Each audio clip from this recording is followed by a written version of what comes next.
Ah oui, eh oui, toutes bonnes choses ont une fin. Mais, ils reviendront. On est très heureux de leur jaser en direct pour une dernière fois cette saison. Les deux sont là, Éric et Bernard de l'équipe des bons conseils. Bonjour, messieurs. Bonjour. Bon matin. C'est la première fois qu'on vous a les deux ensemble? Pour Avec toi, moi, ouais. pour toi, nous, On commence pas fini. exact. Première, dernière, c'est tout un classique. Yes, donc c'est toujours un plaisir, c'est toujours un petit moment de stress, même si vous nous avez déstressés, puis vous nous dites, il n'y en a pas de problème. Elle savait, elle aussi, là, ce matin, c'est la journée du quiz. Oui. À savoir, est-ce qu'on a bien écouté pendant la saison des bons conseils? Est-ce qu'on a pu, bien sûr, donc garder les bons conseils pendant la saison? Et vous êtes là, pour une petite dernière avant de lancer l'été aussi. Exact. Petite dernière légère, fait qu'on va flirter sur plein de sujets, alors des questions, puis c'est des questions des fois qu'on n'a pas tant abordées ou qu'on n'est pas allé aussi profondément dans les chroniques. Mais bref, on y va un petit peu au meilleur de vos connaissances. On dirait que je viens d'entendre ma prof qui dit c'est pas nécessairement ce qui a été vu en classe, mais c'était à l'examen, c'était dans le livre. Et voilà. Vous n'avez fait un peu par vous autres même. Ou à l'inverse, elle te le dit pas, puis tu vois que t'as jamais vu ce matière-là, puis que t'es là, voyons. Amusons-nous pour une dernière fois parlant de finances. Puis c'est, regarde, pour la plupart des questions, là, les deux, vous aurez le droit à votre réponse. Ça se peut que vous répondiez à la même affaire ou pas. Je commence avec une que je juge facile, d'accord? Qui va parler des régimes enregistrés d'épargne-études. Alors, c'est une question, il n'y a pas de choix, c'est du oui ou du non, dans le fond. Est-ce que je peux encore avoir des subventions du gouvernement lorsque j'ai un REE que je suis rendu au cégep? RS? Les régimes enregistrés d'épargne-études. OK, parfait. Est-ce que tu peux, oui ou non? Avoir des subventions. Fait que ce que le gouvernement donne, rendu au cégep, j'ai-tu encore le droit à ça? Moi, je vais te dire si t'es en bas de 18 ans, parce que tu peux commencer le cégep avant, mais je sais pas. Là. J'irais avec le oui aussi, moi. Parce qu'il me semble que j'en ai eu de l'argent, j'en ai eu. Est-ce que c'était pour ça? Je vais y aller avec un oui aussi. D'accord. Fait que la définition, ça dépend. Ça dépend de ta date d'anniversaire, en fait. OK. Parce que on peut contribuer à notre régime enregistré d'épargne-études et avoir des subventions jusqu'en décembre de l'année où j'atteins mon 17 ans. Donc, tous ceux qui vont avoir le 17 ans, qui sont mettons, les plus vieux, tu sais, de fin septembre ou début octobre, mettons, jusqu'à décembre, ceux-là, ils vont atteindre leurs 17 ans en début d'année secondaire 5. Donc, eux autres, c'est sûr et certain. Puis même au courant de l'année, ils sont encore en 5. Puis ils n'auront pas de subvention. Donc, ça dépend vraiment de ta date d'anniversaire. Comme les late, c'est vrai, on s'en était parlé. Les late au hockey dans le temps, là, pour ce qui est d'entre septembre. Ils vont en avoir plus longtemps. Fait qu'ils vont être au cégep puis ils vont être encore. Fait que ma réponse, c'était pas si nounoune que ça, finalement. Non, la mienne un peu plus. Non. Un point pour Jen. J'en ai une simple et qui demande un petit peu de calcul à la fois. Si j'ai investi 100 $ dans mon CELIAP en 2023, 7 000 $ dans mon CELIAP en 2025, combien est-ce que j'ai le droit de mettre dans mon CELIAP en 2026? Je vais y aller avec... parce que je sais que tu peux retourner une fois de ce que je fais. Que moi, je vais y aller avec 9 000. Parce que tu peux mettre 8 000, tu avais mis 7 000, il te reste 1 000. 7 900 que j'avais investi. 7 900? Ouais. Ah, excuse-moi, 8 100. Ouais, c'était 900 en 2023, 7 000 en 2025, c'est ça, Éric? Non, 100 $ en 2023, 7 900 en 2020. Excusez, je vais le recommencer. Ouais. Vous me l'avez mêlé. Dans le fond, en 2023, j'ai mis 100 $ dans mon CELIAP. Oui. En 2024, j'ai mis 7 900. Combien je vais avoir le droit de mettre en 2025 dans mon CELIAP? Parfait. Je vais commencer avec ma réponse. Je vais dire 8100 parce que de ce que me semble, je me souviens, tu peux retourner une année en arrière. Donc, vu que tu avais mis 7900, t'as un 100 plus ton 8000. Mais là, c'est là que je me dis 2023. J'imagine qu'ils donnaient pas l'information pour rien. Et mon Dieu, honnêtement, j'en ai aucune idée. Ben, c'est 8000 le max. C'est 8000 le max, je Ça, dois je dire sais, j'ai 8000. réussi, je l'ai mis grâce à eux autres. Là. Hey, Max, t'as la bonne réponse. Parce que le 2023 servait à fuck all dans la question. C'était une question piège! Ouais, absolument. C'est une question d'autorité des marchés financiers, genre quand tu passes les examens. Pour vrai? C'est une question qui se ressemble, tu sais, les fameuses questions à choix de réponse. C'est comme quand tu vas passer pour ta voiture. A, B, C, D, D, B. Ouais, toutes ces absolument. réponses. Bernard! All right. Prochaine question. Ça, on y va avec quelque chose que c'est sûr qu'on n'a jamais entendu. Mais je vais avec un coût. Selon vous, combien peut coûter une assurance temporaire de 1 million pour une femme de 35 ans qui est non-fumeur. D'accord? Fait que là, il y a des choix de réponse. Là. Vous ne guesserez pas quand même. Là. OK. Donc, 1 million d'assurance, temporaire 20 ans. Donc, qui reste sans arrêt au même coût de 35 à 55 ans. Puis temporaire. quelqu'un d'entreprise. Puis temporaire, il est pas à toi après. Là. Non.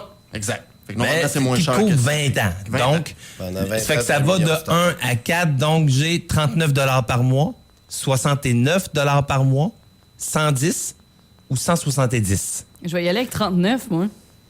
Il est pas à toi par la suite. Mais c'est un 20 ans, t'as 35 ans, t'es pas fumeuse. Hey, si t'es pas fumeuse, ça te coûte 100$ par mois, c'est triste, me semble.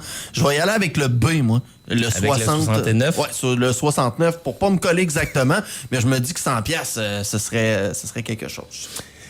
La réponse est 39. Yeah! Donc, Puis, je voulais pas me coller, vas-y.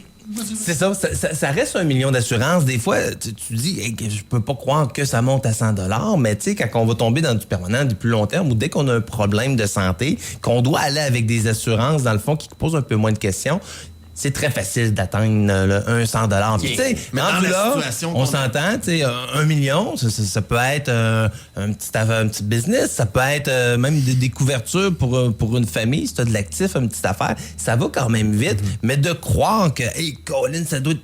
À l'inverse, les gens pensent que ça doit être très cher. 1 million, c'est gros. Mais ça, en même temps, le million d'aujourd'hui versus le million de là, 20 ans, c'est pas le même million. Là. C'est Puis pas si on la se même projette, capacité d'achat, si on là. se projette plus tard, on rajoute 20 ans, tu sais, 1 million, ça ne vaudra plus la même valeur qu'aujourd'hui non plus. Donc, ne pensez pas que c'est inabordable. On n'a pas de problème de santé. Ça vaut la peine d'en prendre jeune, même si temporaire. Le point va à Jennifer. Oh yeah! Félicitations. Mais j'aime ça parce qu'on voit que finalement, ça reste quand même plus accessible qu'on pense, dépendamment de notre situation. Absolument. Éric, prochaine question, mon cher. Oui, celle-là est tricky, puis elle l'est pas. Laquelle de ces produits financiers ne permet pas de capitaliser ses investissements à l'abri de l'impôt? J'ai le CELI, j'ai le REER, j'ai la police d'assurance vie participante, j'ai la police d'assurance vie universelle, j'ai la police d'assurance vie temporaire. Hi. Puis il y en a un là-dedans? Il y en a un là-dedans. C'est toutes ces réponses, là, t'as peu. Laquelle? C'est une seule. Parfait. Tu veux-tu nous répéter Ouais, encore une fois? Le CELI, Oui. le REER, la police d'assurance vie participante, la police d'assurance vie universelle, puis la police d'assurance vie temporaire. Je vais y aller avec le CELI, moi. Le CELI, je sais qu'il y a une différence entre CELI et CELI. REER, tu payes de l'impôt quand tu sors. Puis Encore. sinon, tes assurances, c'est des montants qu'on te donne. Fait que d'après moi... L'universel. Moi, il me semble que l'universel, là, je me dis, OK, c'est pas du temporaire, c'est pas du personnel, c'est l'universel. À genoux dans le coin, les deux. Je vais y aller produit par produit. Le CELI, dans le fond, c'est carrément c'est le compte d'épargne libre d'impôt. Ouais, Fait que la fait que lui, non. capitalisation se fait vraiment à l'abri de l'impôt. C'est vrai. Le REER, ben, tout le temps que ton REER est investi dans le REER, toute la capitalisation se fait à l'abri de l'impôt aussi. Ouais, mais quand tu sors après... Ouais, mais il est Oui. capitalisé à l'abri de l'impôt Ok. dans le temps que tu le capitalises. C'est le capitalisé. vraiment- C'est l'accumulation. La police d'assurance vie participante, c'est un produit d'assurance vie que tu participes aux bénéfices de la compagnie. Donc, tout l'investissement que tu fais à l'intérieur du contrat, tes valeurs de rachat qui augmentent se font à l'abri de l'impôt aussi. OK. La police vie universelle, c'est un produit d'investissement que tu peux jouer les actions à la bourse, presque comme tu pourrais faire un fonds distinct ou un fonds commun d'investissement pour tes REER, tes Ah, ok. CELI. Fait que c'est juste que c'est l'argent que tu déguises dans un contrat d'assurance vie. Donc, le gouvernement ne vient pas dire « Hey, tu me dois de l'impôt là-dessus à chaque année. » Fait que tu es capable, ça se rajoute pas à tes revenus de l'année. Puis la police d'assurance vie temporaire, ben celle-là, c'est une police d'assurance vie qui est pure. C'est juste de l'assurance vie. Tu peux pas mettre d'investissement, tu peux rien faire dedans. OK. Donc, c'est la temporaire que tu peux rien faire avec.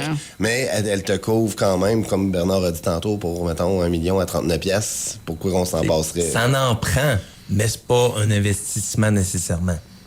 Exactement. Ça peut versus le devenir c'est s'il la arrive une vraie situation, mais- sécurité. Exact. Exact. À 39, parfait. Une question qui se ressemble dans le type de question, mais on est dans autre chose quand même. Lequel de ces 4 investissements je ne peux pas utiliser lorsque je vais faire l'achat d'une maison? OK. D'accord? J'ai le CELIAP, j'ai le REER, le CELI ou le régime enregistré d'épargne-études. Épargne-études. REER, faudrait pas, mais tu peux. Tu rappes, ben tu peux rapper, regarde. Oui, exactement, c'est ça. Je vais y aller avec le... Lui d'épargne-études à la fin, là, c'est lui qui te donne 5 piastres. Non, je vais y aller avec le 4e aussi, il me semble. Parce que les 3 premiers, je me dis, il me semble que tu peux faire de quoi avec ça. Ben, tu sais, en fait, le premier, on s'entend, c'est CELIAP, il a été conçu pour ça. Non, c'est oui, un peu comme un REER, mais avec des avantages, on veut, du CELI. Donc, je mets de l'argent là-dedans, j'ai un retour d'impôt, je l'utilise uniquement pour l'achat de la première maison. Donc, je me qualifie, je ressors cet argent-là et je n'ai jamais besoin de le remettre. Le REER, tu l'as bien nommé, on peut faire le RAP avec, donc je vais avoir mon retour d'impôt, je vais pouvoir le sortir aussi à l'achat d'une première maison lorsque je me qualifie. Mais il faut que tu le rembourses, par Après exemple. ça, je dois le remettre. Oui. Le CELI, ben, il n'y a jamais de restriction par rapport à quand est-ce que je sors ou pas. S'il y en a une, c'est selon la personne qui a placé l'investissement. Si elle te l'a mis dans un placement garanti avec une date d'échéance, ben oui, ça se peut que ton argent soit immobilisé, mais sinon, il n'y a aucune restriction au CELI pur et dur. Puis au niveau du REA, tu sais, c'est une question, vous allez avoir le point, mais le REA, je pourrais aussi utiliser cet argent-là pour mettre sur une mise de fonds. Il faut juste, par contre, que je me qualifie encore au retrait. Et là, la qualification, c'est pour l'achat d'une maison, bien entendu, c'est d'être encore éligible à faire des retraits, donc être aux études. Et c'est rare que pendant tes études, tu payes une maison, tu t'ajoutes une maison, c'est pas impossible, mais un jeune, ça serait possible quand même de le son faire. DEP en construction, qui veut s'auto-bâtir, que les parents ont mis de l'argent là-dedans. Finalement, il a fait un cours de 1500 heures, puis finalement, ses parents ils avaient remboursé 45 puis 50 000 dedans.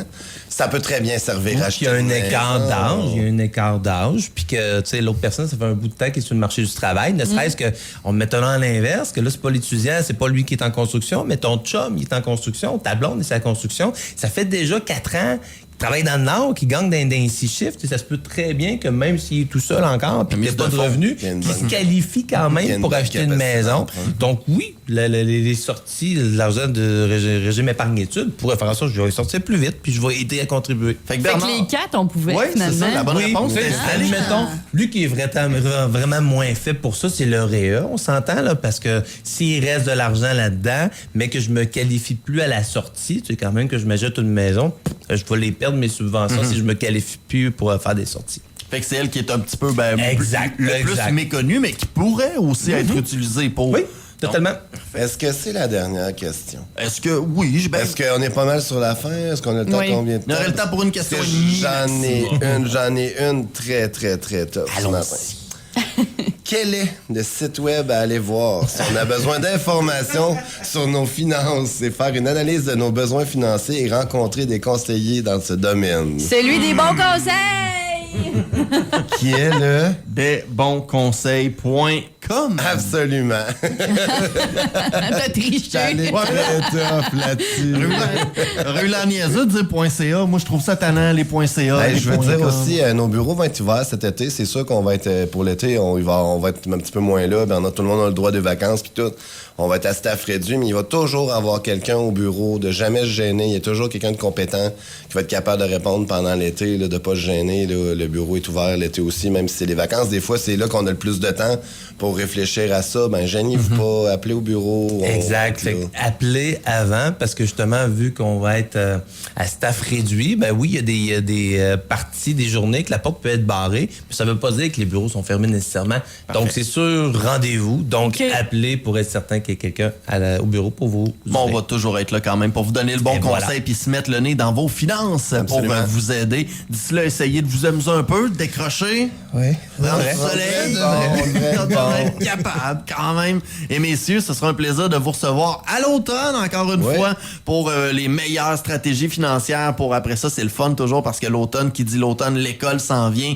Donc, les sujets, veut pas aussi de finances, sont complètement différents. Ça va être une belle rentrée avec vous autres. Merci d'être des nôtres d'ici là. On décroche, on en profite tout en restant toujours... Bon été, bonnes vacances. Bonnes vacances. Yes. Brachez sur vos finances avec les bons conseils, Éric et Bernard. Desbonsconseils.com vous a été présenté par Éric Veilleux et son équipe située au 135-25 boulevard Lacroix à Saint-Georges. De la naissance d'un enfant au transfert d'un patrimoine, différentes stratégies s'offrent à vous. Parce que chaque situation financière est unique. Vous devez vous assurer d'en tirer le maximum. Notre équipe d'expérience est là pour vous donner les bons conseils dont vous avez besoin. Communiquez avec nous au 228-72-24 ou desbonsconseils.com.